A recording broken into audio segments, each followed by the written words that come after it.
Amen. Father Almighty, we praise you, we glorify your powerful name for this another wonderful day.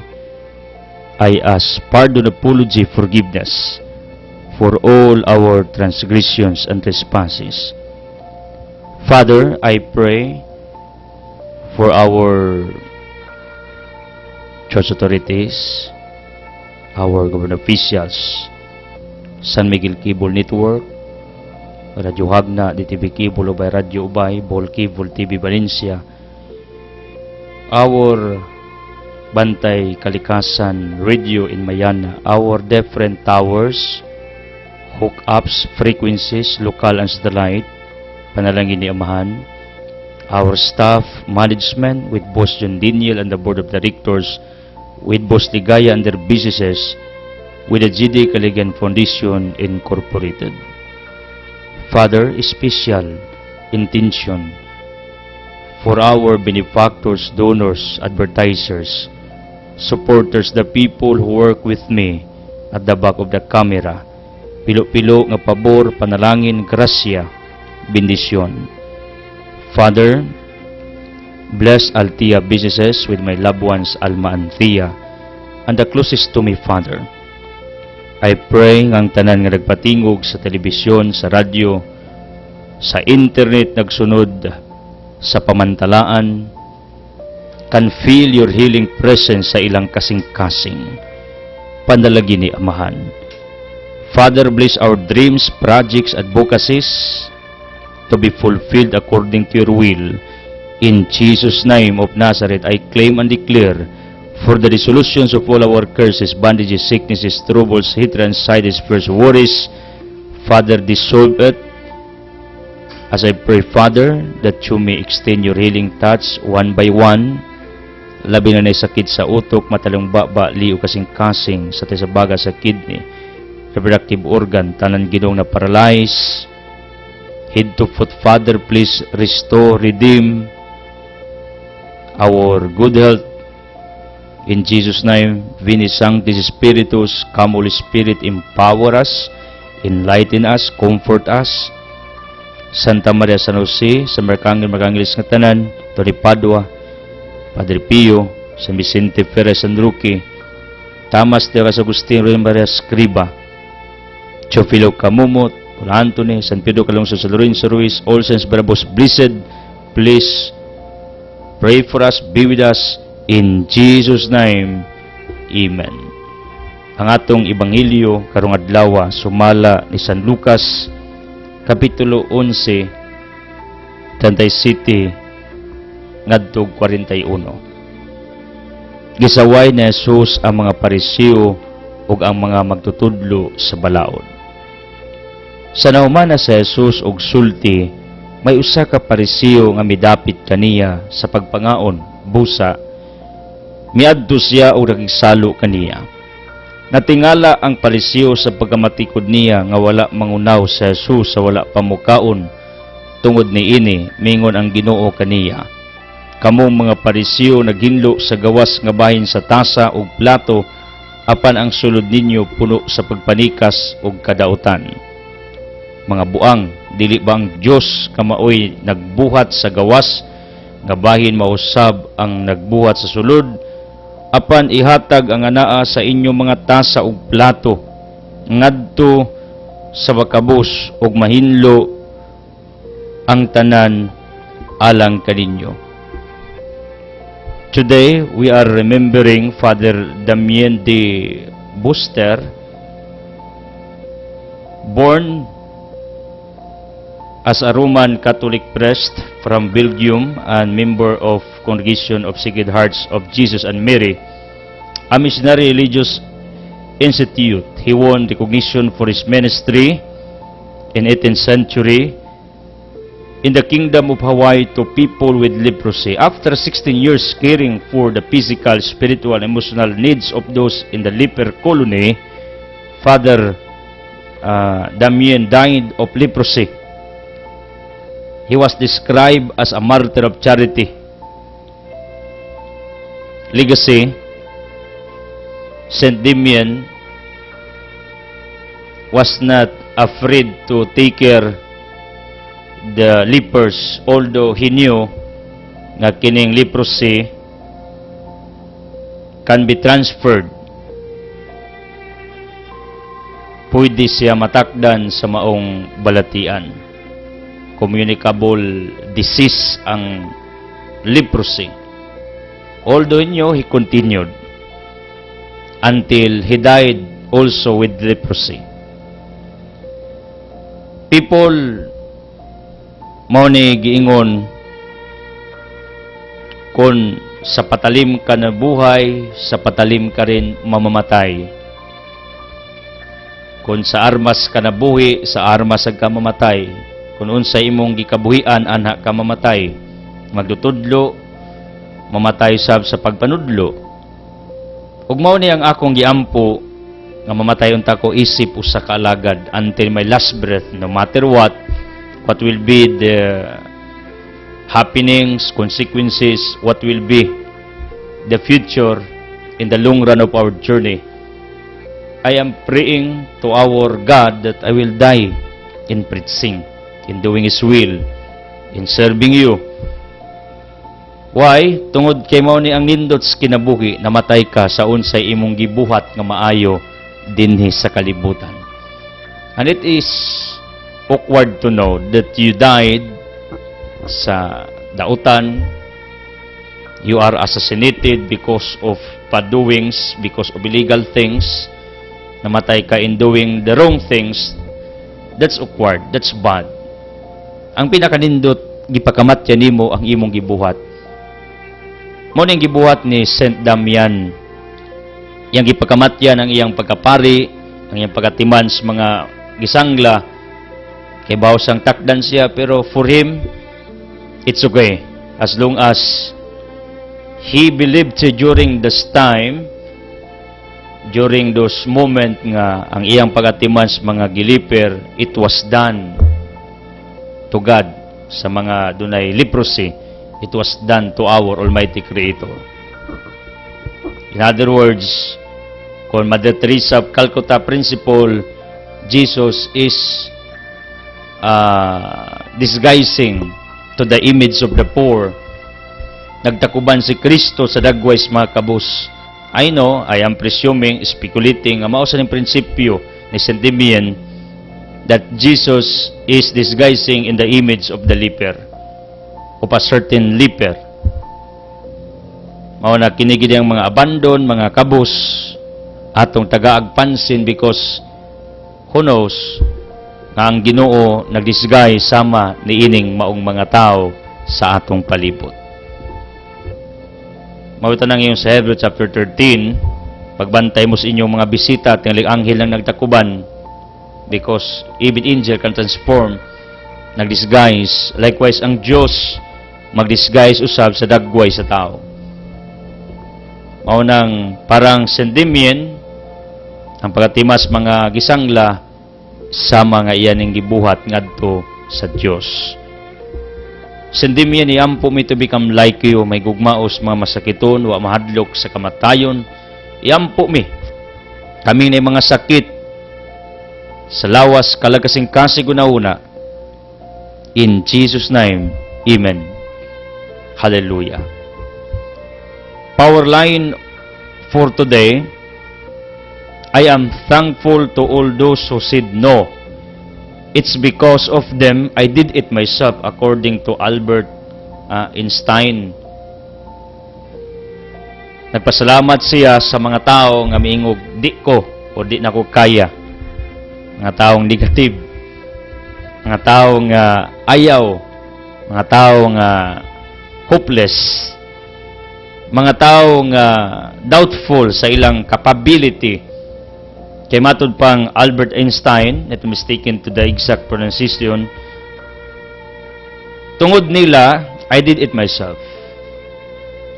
Ug mao ni ang nahitabo ni ning maong scientist siya mismo, naka-imbento sa iyang gituang makaya niya. In fact, it's one of us, doon natay capability, doon natay talento, do natay potential within us to do a certain thing on this earth nga probably makaya nimo kung positive ka, mahimo nimo kung positibo ka, kung imog yung tuyoon sa paghimo.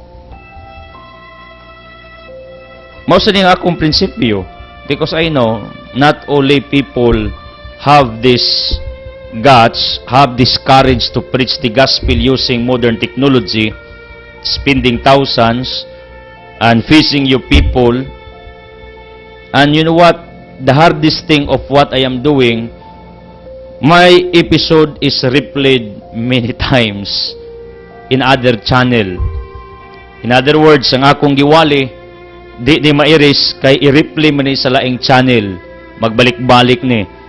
Therefore, kung masayo pang akong panudlo, ang sayo magbalik-balik. Kung tama, anyway, nindot kay ang tama nagbalik-balik. Pero nangahas ko ani, tungod kay ako nagtuo ng uban dili nila himuon mo nang I am doing this. This is one of the examples that I am talking nga mausa ang prinsipyo ni Albert Einstein. Magpasalamat sa mga taong di kahimo kay siya maoy mihimo.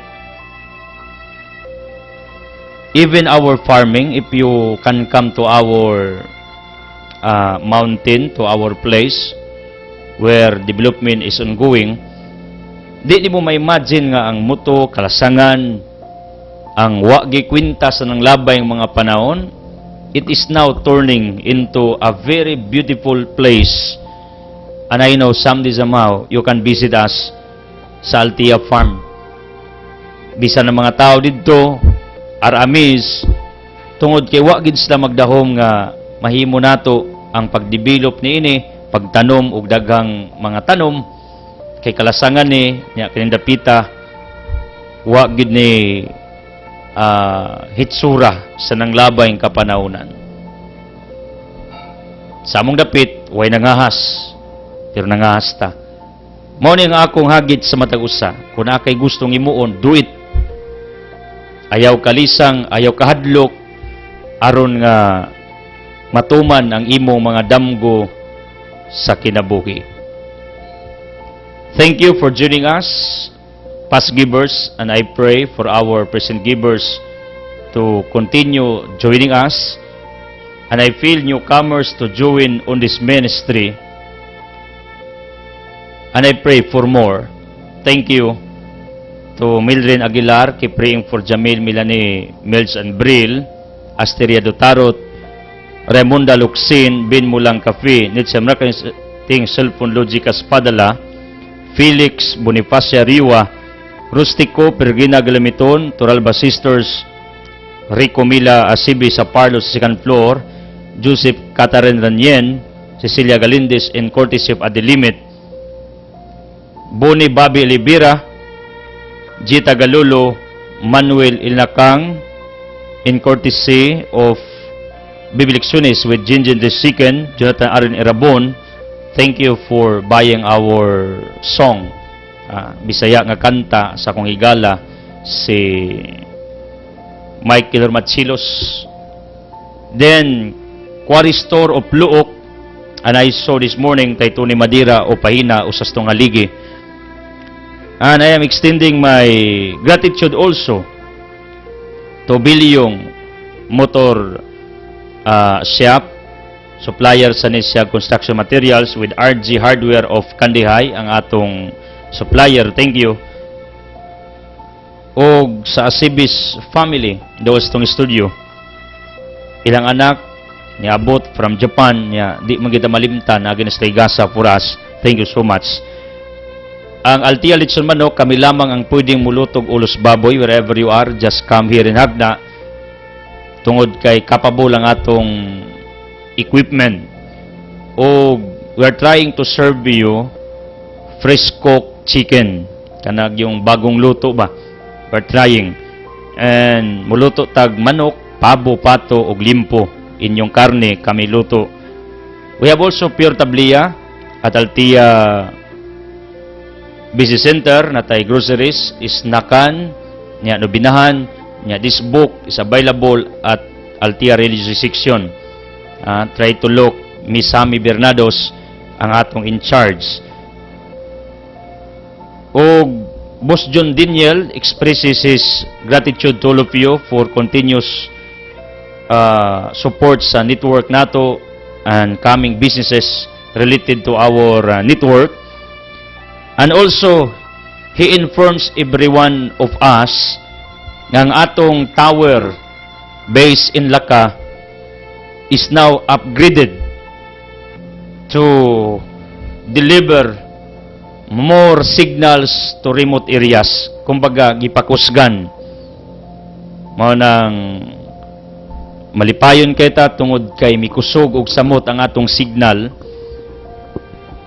O he invites each one of you to join with us sa atong coming outreach and feeding program sa Kantuyok this coming October 21.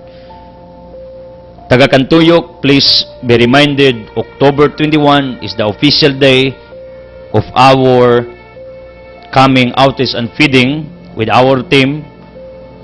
Mangana mi diha sa inyong dapit.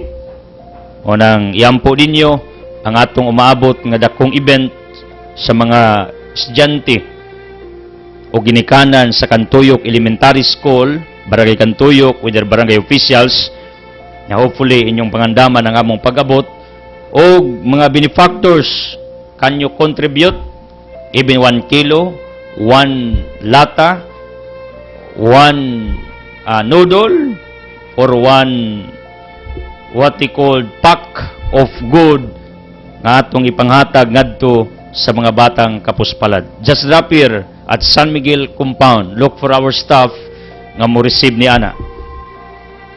So much for that. And inahan, thank you for the dinner. Again, ang akong wali every 7:30 diha sa RG FM Gindulman. My program is on air in courtesy of Tommy and Judith Kasukot Galinato. Tanan nga mga masakiton, mga nagtanaw, mga naminaw nako nga akong gitimbaya sa nanglabay mga kapanahunan, please, pardon, I apologize tungod na kay atong daginot ang matagutlo. Ang importante kada adlaw nag-ampo ko ninyo, nag-greet mo og wala. Tanan nga nag-abli sa telebisyon, sa radyo, wherever you are, may the blessings of the Almighty Father be upon to all of you. Speaking of our gospel, this is all about sa usa ka higayon din si Kristo dine or eat with a certain Pharisee who invited him to come in his residence. Nangaon sila. I don't know kung seryoso ba ning maong Pariseo sa iyang pag-imbitar ni Kristo, or in order to trap Jesus Christ, if Jesus did sa unsay ilang kultura. One of their cultures, kinanglan manglimpyo og kamot sa di pa mukaon. Sa ato, if we talk about sanitation, manglimpyo tag kamot sa di pa mukaon to avoid germs and bacteria. That's why washing hands before eating is highly recommended. Pero ug di ta ka panginaw, di ta ka sa ila, wa na silang una-una nga pag di manginaw magka-germs. Probably naa pero di na mo ilang highlight. Para nila pag di ka manginaw before eating, it's a big sin. Dakong sala, dako ng atraso, dako ng kalapasan. Mao na ang ilang tuyo nganong si Kristo ilang giimbitar, pero I am just presuming nga tingali ug seryoso gid siya sa invitation. Pero ang mga kauban yang Pariseo, so Jesus Christ with his disciples or with his companions for not washing their hands. That's why ilang gisaway si Kristo for disobeying their law, for not doing what is mandated according to their culture. Pero you know what? Si Kristo may tubag, may ribatal, o giingnan niya ang mga parisyo kamo, partikular kaayo mo sa pagpanghinaw sa kamot, pero di mo partikular sa inyong isigkataw kung naabaslay madawat nga pabor, madawat nga kayuhan, madawat nga grasya.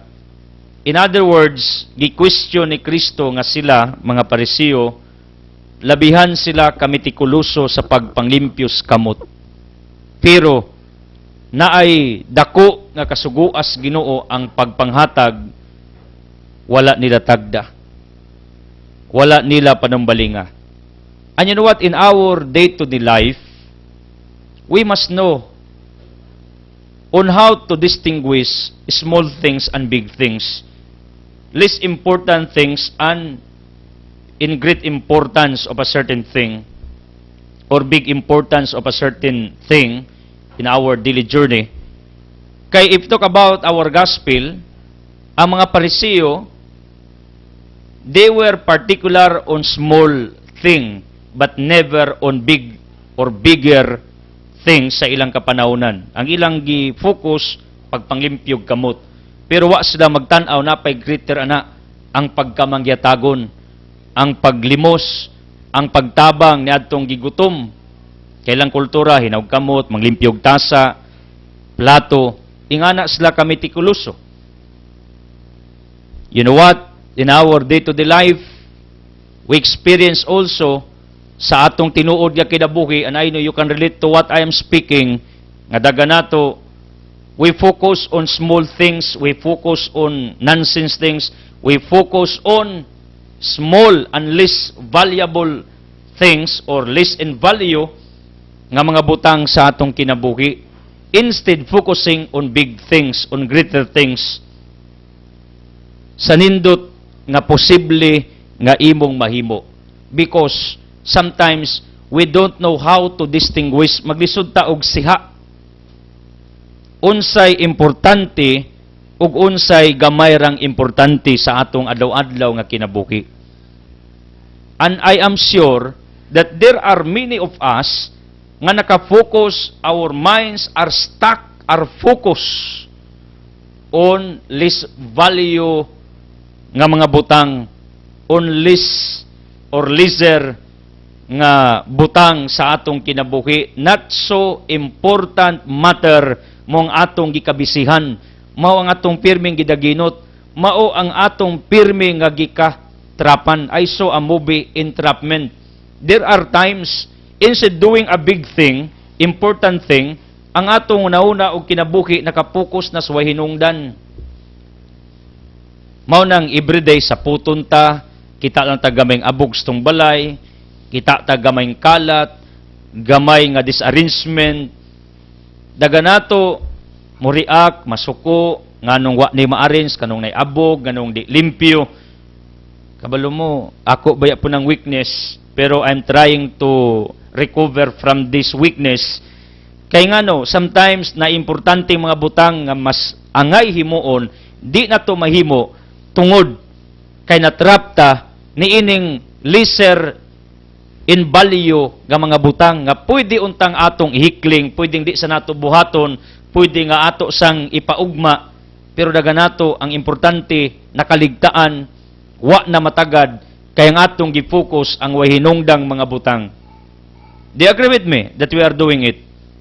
And because of that, kung prinsipyo pang Pablo, Galatians sa city, what you sowed is what you reap. Since you focus on small matters, small things, it results, it produces small achievements, small fruits.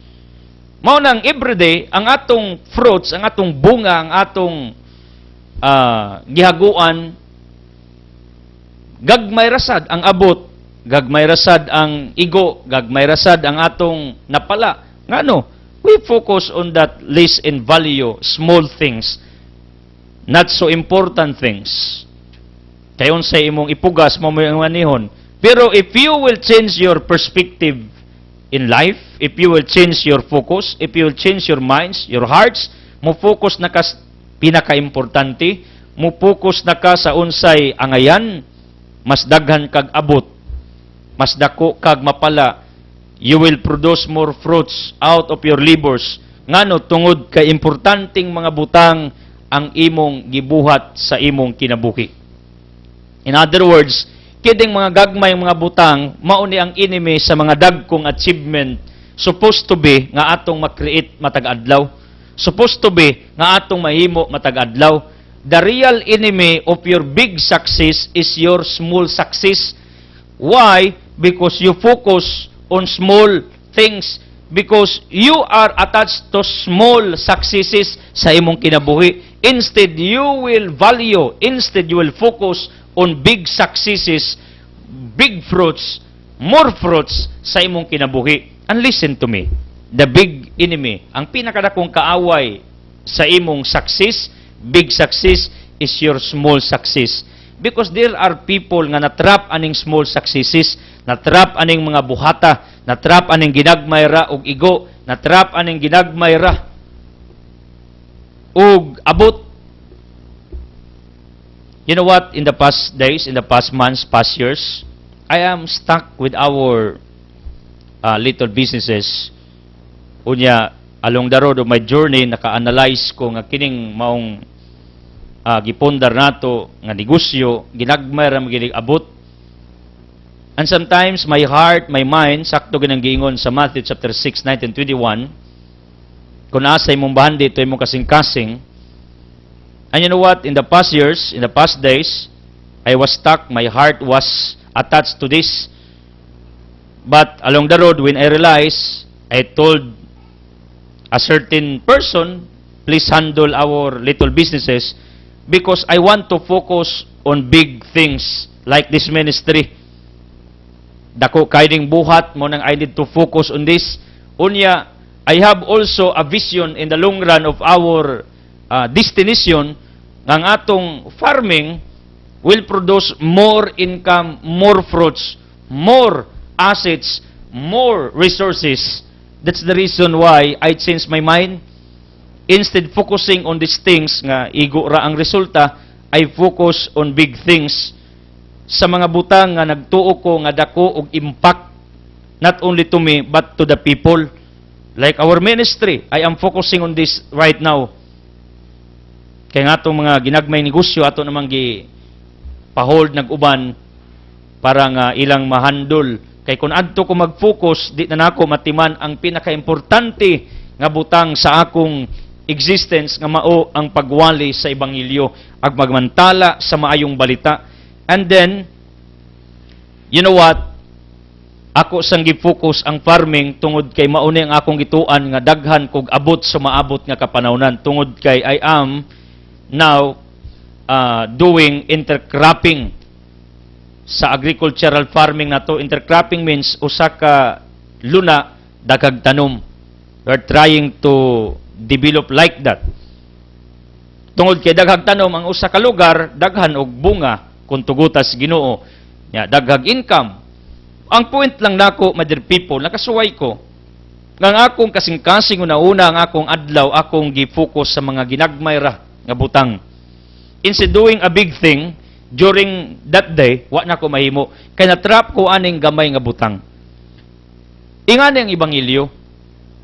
Imbis ang mga Pariseo, mag-focus sila sa pagpanghatag sa mga taong gigutom, or else they will focus on Jesus Christ's hunger, they will focus on the disciples' hungers. What they focus? If nanginaw ba sila? If they follow the ritual, wa nila ma-value ang tinuod nga panginanglan during this time. Ang kagutom ni Kristo ang iyang mga disipulo. Kaya ang ilang focus ang pagpanglimpyo, pagpanginaw, external. Wa nila ma-dig up ang unsay panginahanglan ni Kristo sa iyang mga kuyog nga naglakaw pa, nagwali, gigutom, giuhaw. Wa kay nila na ma-value probably, anyway, giimbitar man sila tingali, nakita lang gigutom. Pero ang concept nako ba? Ang ilang pananaw, very what they called human, tungod kay di focus on physical requirement during this time.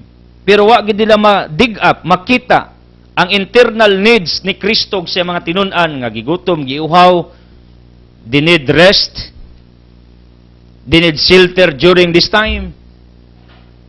Sometimes ingana ang atong dagan sa kinabuhi. Ang atong mga mata nakapokus sa mga gagmay rag igo, sa mga wahinungdan, sa mga butang nga atong gipangdaginot, daginutan kayo ta. Bisag gamay ra, nga sulti, daginuto nato atong padak-on. Di ba kabantay ta ana? Wahinungdan, matrap ta ana. Imbis padung kas trabaho, nakadungog lang kag sulting gamay, imong gidaginot, nalit na kas imong trabaho, kay nakiglalis pa ka.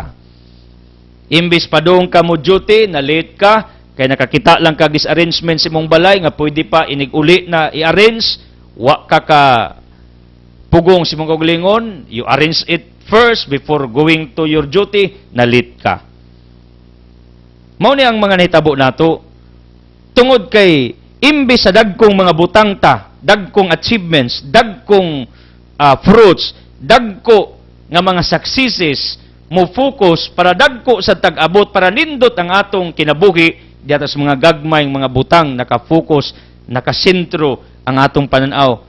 Mao ni mga Pariseo, imbis adtos na mo focus sa panginahanglan ni Kristo ug sa mga taos lang kagutom sa ilang kalisdanan, ang ilang pirmi gi-focus kung manghinaw ba, nang limpyo ba. Gagmay ra gid kaayo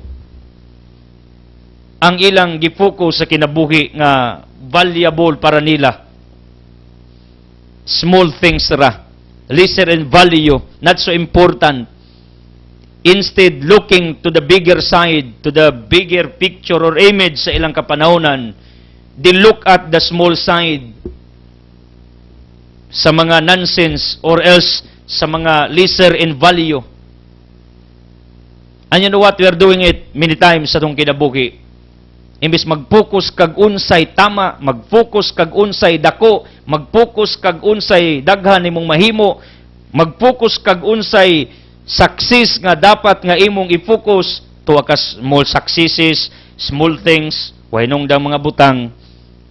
Mao na ang atong adlaw-adlaw nga kinabuhi naka-pattern na. In other words, your life, the status of your life depends on what you focus yesterday. Because today is the fruit of yesterday.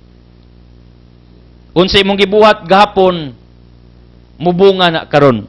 Kung nagpakasa kagapon, probably nagantos karon. Kung naghimo kag maayo yesterday, probably maka-benefit ka sa kaayo imong gitanom gahapon. Because today is a fruit of what you did yesterday.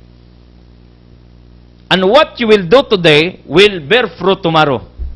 Listen to this.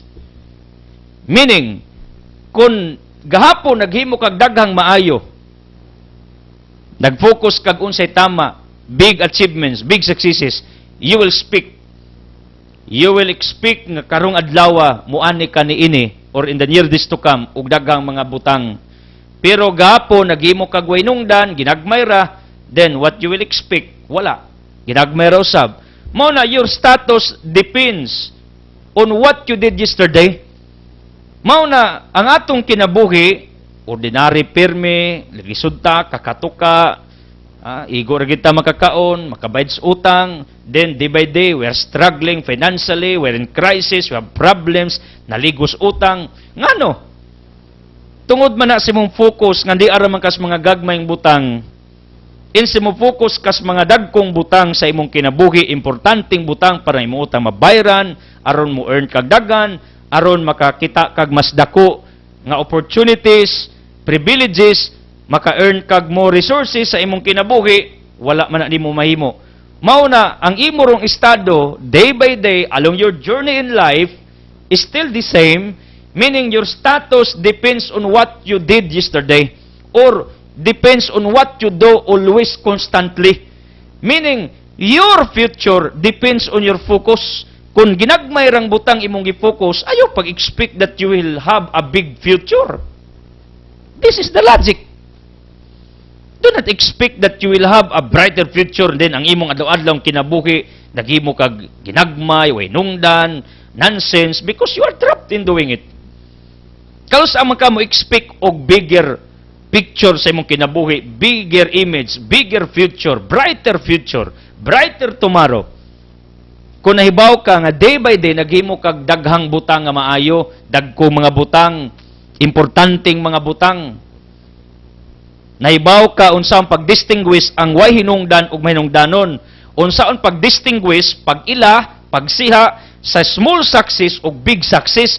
Because if you are contented to your small efforts, to your small labors, to your small successes, then it will hinder you to achieve more, to do more great things, to do bigger things sa imong kinabuhi, to have dreams, to become successful in the long run of your journey. Mao nang imorong kahimtang, gadepende gina sa imong interest matag-adlaw, gadepende gina sa imong focus matag-adlaw, gadepende gina sa imong pag-distinguish sa imong gibuhat matag-adlaw. Ako, believe me, I am prophesying my future. Anyway, I am just claiming Jeremiah 29:11-12 that God declares, I will give you a better future, good plans sa imong kinabuhi, success sa imong kinabuhi. I claim it. Pero you know what? I am entitled to claim that declaration of God according to Prophet Jeremiah 29 because I know how to distinguish small things and big things. I know how to distinguish small success and big success. I know how to distinguish lesser in value nga butang or bigger value nga butang sa akong kinabuhi. This is the reason why I decided one day nga atong mga small businesses ato ning ipamanage og uban parang di ko ma-stress, di ko ma-fatigue, di kayo ko matrap ana, tingali di na ko ka move forward unsa pay tama. And you know what? Presently, this is what I understood to me. I am now focusing to the most important thing sa akong pagkaako for choosing me to become a servant ninyo, to become a servant of the living God, preaching the gospel. Mao ning akong gi-focus ron. Small things, wala na nako nakaayo gi-mind. Wala na nako tagaay kayo nagbili. Ngano, tungod kay nahibaw ko unsay akong i-focus. Kanang dako mo income tang dako, unya mabless tag dako, makahimo kas imong purpose kanong gipakataw ka, like what I am doing, dinhi ko ga-focus. Ngano, I came to the point nga nakadistinguish ko, nakahinuklog ko, nakaamgo ko, unsa day importance ni ining gamayng butang o dakong butang. Diha ko naka-found out nga kung gamayng butang pirmi nimo gi-focus, gamay ra po kag abot. Kung magtanom kag usa ra ka luwang, pila ra ka gantang imong abot, pero magtanom kag usa ka hektarya, pila ka bakid imong abot. This is life. Meaning your tomorrow depends sa unsay imong gi-focus today. And your today, the result of your today, based from yesterday. Mao na kung gusto kag langit, hala, focus on God. Hebrew 12:2. Focus on spiritual things. Focus in doing the will of God on this earth. Do the right things consistently, persistently, if you are aiming to be saved. But you know what? There are many of us nga nantsamba lang to be saved. Anyway, our salvation, matudpas uban, dili na sa atong buhat, pero one of the requirements of God to be saved, 5:10 in 2 Corinthians, hukman ta sumalas tong mga buhat. Manang usas atong paningkamutan to do good, to do the right thing, to do the will of God, to do important things on this earth. Focus on Him, focus on spiritual things if you want to be saved. Ang uban kay nang tsamba man, luwason di ko sa Ginoo, bisag dautan ko, bisag di ko maayo, luwason day ko. Ang imong kaluwasan, you know what? Imo mang gipanimpalad nya og di ka katsamba, magmahay ka, regrets are always at the end. Dito pa ka kanuklog na impierno di ka. Ngano, wa man ka mo focus aning mga importanteng butang for salvation. On the other hand, gusto ka mo prosper, mo asenso, dagag kwarta, focus on important things. Magnegosyo ka, focus imong negosyo na kung kita, focus sa unsay tama, magkayod ka matag-adlaw, focus ka og mga butang nga may abot ka. Because not all labors have what we call gratification ahead. Ingon si John Maxwell. Because there was a person heard nga kung magkugi ka, moasinso ka. Nabitaw-taw nakadungog ana, nagkubkub siya og dako kaayong lungag siyang likod sa balay. Ha, pila ka tuig ang kilubkob wa sa madato. Nya ingon siya, ingon og hard labor, kugihan ka, magkugi ka, magpasingot ka, madato. Nadato ba siya? Wala. Natiguang lang siya, nasakit nun siya, kinubkob. Nagkasingot kinubkob. Ngano, mali man ang iyang focus. Hard labor tuod, kaya di man lali magkubkob, pero ang iyang gibuhat, wa ampoy abot, o mahinungdan. Mao na, dili day tanang labors na gratification in the near days to come. Gratis ba? Reward ba? Premyo ba? In the long run of your journey. Mao nang bisyur, kung gusto ka mo prosper, mo asinso, materially, if you want to become progressive, so maabot nga kapanahunan, akong gi-advise ninyo nga day by day, maghimo ka og unsay angayan, magnegosyo ka, mo-earn ka, magtipid ka, magtigom ka, tarungon nimo og role imong kwarta, tarungon nimo gamit imong kwarta. Ngano ang imong future magmatter na kung unsay imong gibuhat karon. Why am talking about this matter? Tungod kay akong na-discover nga kining mga utok sa mga Pariseo, ang why hinungdan mo ilang gibantayan. Ang pinaka-importante, why kwenta para nila. In fact, ilang bisita dili ordinaryo. Diyos si Kristo. Pero tanawa ilang gisaway si Kristo. Why respeto? Why kaikog? Kay para nila ang pagpanginaw importante. Bahalag ilang i-offend ilang bisita. Bahalag ilang i-offend ang mga tao nga nakadungog sa ilang gisulti. Sometimes insensitive ta sa unsay tama. Sometimes insensitive ta sa unsay angayan. Sometimes insensitive ta sa unsay dako o gamay. Di ta ka-distinguish. Mo nang the bottom line of what I'm speaking today. Focus on greater things. Focus on big success. Focus on big matters sa imong kinabuhi. Meaning, ari ka mo focus sa imong oras, sa imong effort, sa imong energy, sa imong panahon, sa unsay makatabang nimo og dako sa maabot nga panahon.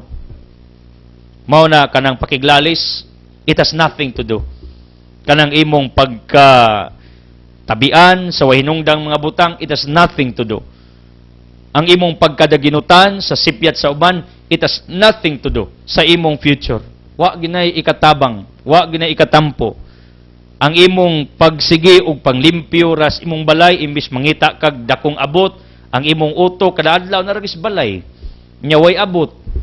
Way income ganyan magas balay gatuyok-tuyok pagpanglimpyo. Mayo pag dito sa imong likod sa imong balay, nagtanom ka og garden, naggardening ka, naglimpyo ka unya nagtanom ka og gulay, much better kung maunay imong focus imbis maglibot-libot kag panglimpyo. Anyway, parang way sakit, okay sa na. Pero ang concept nako, much better kung atong tagaan og big emphasis ang mga butang nga importante mo income ka, mo earn ka, kana mga butang nga imong mahimo sa mga adlaw nga kinabuhi, nga dako kaayo og impact nimo. Dako kaayo og ikatabang nimo not only to you but your family or else the people that are attached to you. You know what, my dear people, ingon si Kristo, di ba ang Diyos mao may nagbuhat sa gawas ug bahin, mao sa nagbuhat sa sulod. Ang concept ni Kristo niini, my dear people, nga dili lang unta ang external cleansing mo'y focus sa mga Pariseo, kundi ang internal cleansing. The problem was, ang mga Pariseo, limpyados gawas, pero ilang sulod, pulo sa pagpakaroon ingnon, kaugawan o kasalanan. In other words, tingali baya, so nga daw nga kinabuhi, nindot tagipang suot, limpyado ta, bag-o tag ligo, fresh ta, physically, but if we try to look at our inner self, our internal self, hugaw kaayo, probably, and there is a great possibility that you can blind the people about you that they will think that you are good, that you are clean, that you are nice based on your physical appearance. But you know what? You can escape and hide from God because Mark 4, walay natago sa pananaw sa Ginoo. Hebrews 4:13, everything is clear in the eyes of God. Meaning, bisan imong malimdan ang uban sa imong tinuod nga pagkaikaw tungod sa imong physical appearance nga nindot ka. In fact, do you believe me?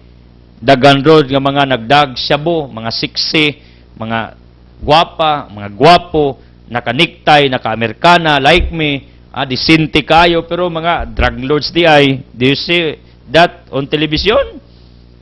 Uban, mga tulisang mga babae, mutapad nimo once mag-withdraw kag kwarta, mutapad, pasumangig withdraw, siksi kayo, disinte kayo, mukalit ragdool mo, tiunan kag armas, tiunan ka og kutsilyo. That's my point.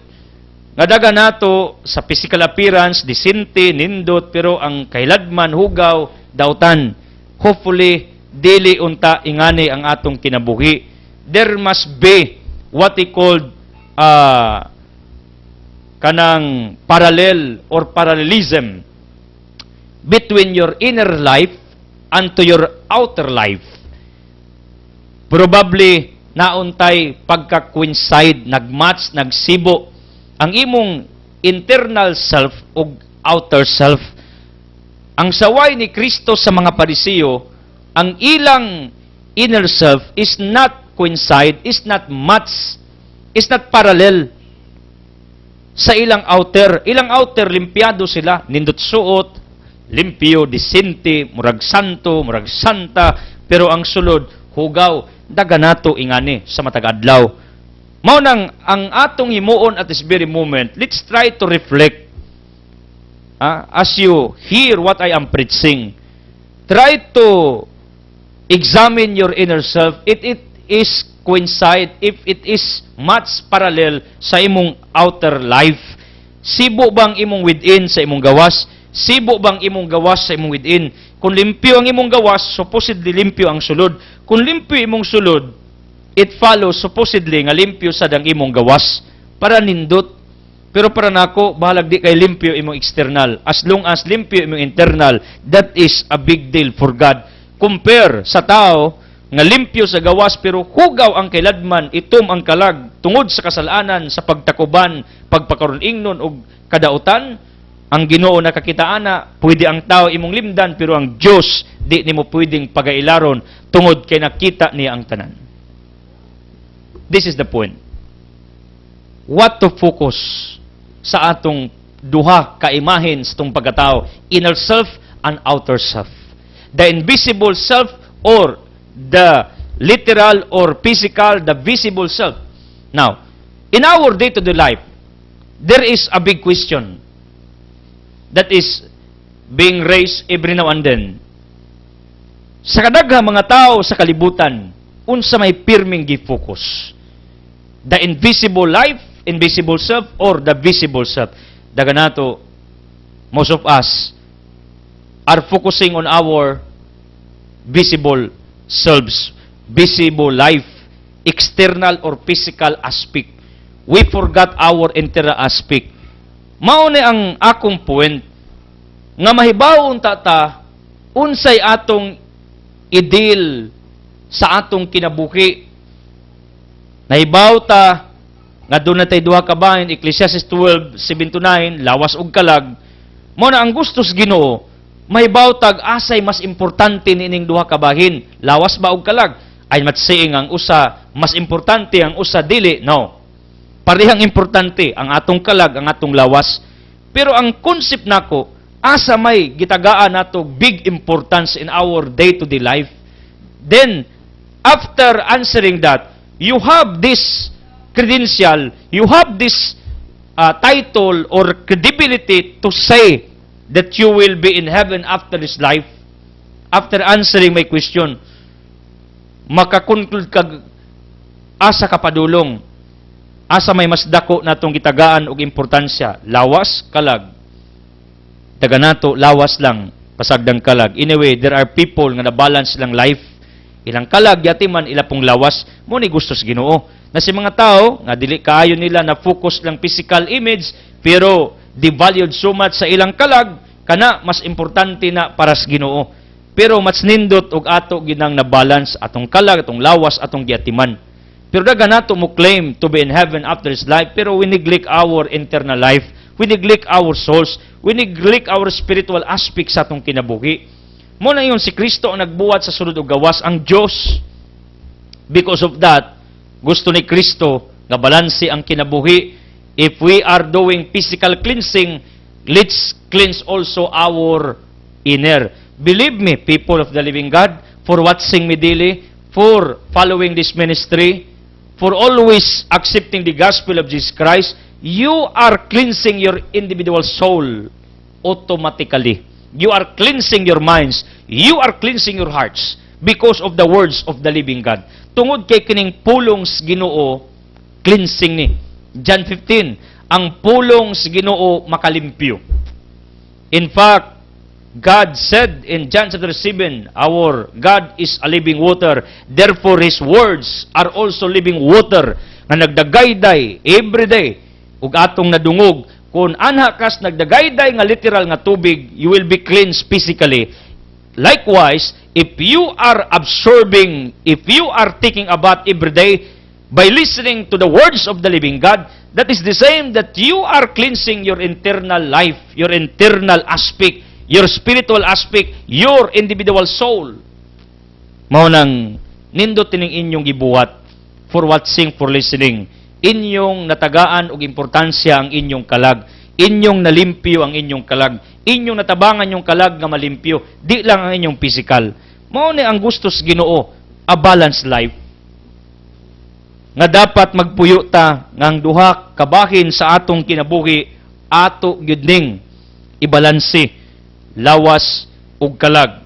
Kinanglan ngang atong tibuok nga kinabuhi is pleasing in the eyes of God physically and internally. Dili kay ang atong firme gitagaan og pagtagad lawas ra unya ang atong kalag atong giit sa puwera. Si Kristo mingon, apan ihatag ang naa sa inyong mga tasa ug plato ngadto sa kabus. The antidote of our hypocrisy, of our greediness, the antidote of our selfishness, ingos John Maxwell, there's no other antidote. And this is seconded by a certain author, Mike Murdock, a great writer. The antidote tambal sa atong kakog, sa atong greediness, sa atong selfishness, is our generosity. Wala gilain. Meaning, if you will offer in a certain gathering, certain prayer, whatever, mo offer ka, a certain worship, you are treating your greediness. Imong gitambalan, imong pagkahakog. If you are offering a certain amount for this ministry, imong gitambalan, imong pagkahakog. If you are helping the poor, our outreach and feeding, or balay kabos, or else whatever advocacy sa uban nga atong suportaan, if you are doing something out of your generosity, people of the living God, you are treating imong gitambalan, you are curing your greediness and selfishness. Meaning, kung kining selfishness nga niya ka nato, dili ni siya nato matambalan, it will destroy our future. Instead, we can live with God. Probably, di natakapuyo dito tungod kay ang naas langit kana ramang mga generous people. Now, if you want to be with God, you need first to treat your selfishness, greediness, and there's no other treatment, medication, antidote for that. Believe me. Ingon si Mike Murdock, is only our generosity. Meaning, ang ato ding pag-offer, pag-musimba ta, manghatag tas mga kaliukas Ginoo, manghatag tagkabos, magamay madako, it does not matter pila. What is important is, what matter most, nga naa kay gihatag. Ngano, ang imo ding pagpanghatag, tambalas imong kakog, believe me, I will stand to this theology, I will stand to this principle, wala gilaing tambal ang kakog, pagpanghatag ra gyud. It is not necessarily nga to me, to the ministry, basta manghatag ka, kamisan kinsa. Nga imong gituan, nga angaya tagaan, dapat tagaan to God, to His people, to His church, to His ministry, or to anyone. Those who are in need. Basta ang akong punto at this very moment, wala gilaing tambal ang kahakog, wa gilaing medikasyon. It cannot be treated by what we called medicine nga mapalit nato sa pharmacy. It cannot be treated also by the words of God. No. Anyway, unsay mo nadungog sa mensahe nga imong i-apply mo na tambal. Unsa bingos Biblia, manghatag, be generous. 2 Corinto chapter 9, that is written. Pero constant listening to that, it cannot treat your greediness. Unsa may treatment ana, ingon si Kristo sa Ebanghelyo, in order you will be cleansed internally. Meaning, ang imong kahakog, mawagtang, mahulipan, be generous to the poor. Unsa ninyong tasa, plato, inyong kamot, ihatag. This is the only antidote. This is the only medicine. This is the only treatment that I am suggesting it's one of you to take. Imna ninyo, kining akong suggestion ninyo, akong gitudlo ninyo, be generous. And apply it. Meaning, ang ato ding pagpanghatag, maitambal sa atong selfishness, kahakog, greediness. It does not matter pila. What is important, na akay gihatag, because that is only the antidote. Maurag na tambal. Like mapakan kag bitin. Do you think that there is another medication? Gawas sa gitawag natog venom? There's no other medication of snake bite. Walay lain. Even dog bite, my daughter experience nga gipaak. Kung sa may gibuhat, anti-rabies, there's no other medication. Anti-rabies ra. Di pwede tupukag unsa day. Tupukan bag, nyumuko ka like me, whatever itupok. Di pwede. Anti-rabies ra. Meaning, paakan kag iro, anti-rabies. Paakan ka og has, binom. Way lain. In other words, tambas kakog, way lain. Ang pagkamanggatagon ra. Mo nang today, let's start curing, treating our greediness in giving to God, to the minister that you are blessed, or to somebody else nga nanginanglan. And this is my point. Focus on that. Kay mao na importante nga kamao ka ug naibaw ka, asa ka mo focus matag adlaw. People gustong Ginoo mo focus ka sa imong physical cleansing ug sa imong internal cleansing by being generous to anyone. Thank you for joining. Thank you for watching.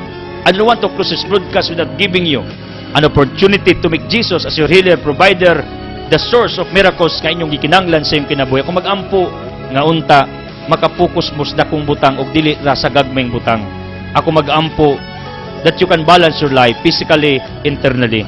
Ako magampo, people of the living God, nga inyong tambalan ang inyong kahakog, way laing tambal. Hold this in your minds, in your hearts. Only your generosity. Only your generosity can treat the greediness, selfishness within you.